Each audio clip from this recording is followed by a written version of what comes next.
ចំនួនទឹកភ្លៀងនៅអូរព្រំដែនកម្ពុជាថៃបានឆក់យកជីវិតក្មេងស្រីអាយុ3ឆ្នាំម្នាក់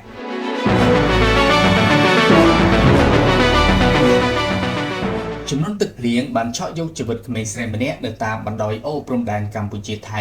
ដោយសារទឹកហូរហក់ឡើងខ្លាំងភ្លាមនិងហូរមកលឿនបើតាមសាកសីបានបញ្ជាក់ថាកាលពីរសៀលថ្ងៃទី21ខែឧសភាឆ្នាំ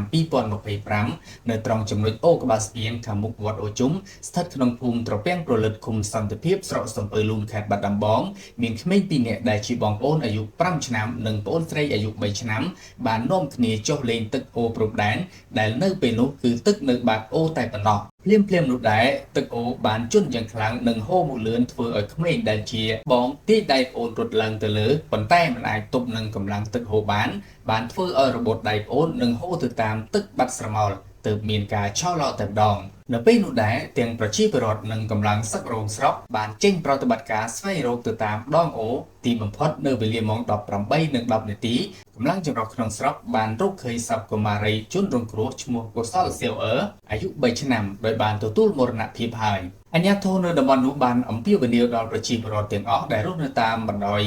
អូព្រំដែនមេត្តាមានការប្រុងប្រយ័ត្នឲ្យបានខ្ពស់ចំពោះការបណ្ដោយឲ្យក្មេងតូចចុះទៅលេងទឹកអូរព្រោះត្រឡៅនេះទឹកជំនន់លឿនជាទីបំផុតបន្ទាប់ពីមានភ្លៀងធ្លាក់រួចដូច្នេះត្រូវបង្កើនការប្រុងប្រយ័ត្នដើម្បីសុវត្ថិភាពទាំងអស់គ្នា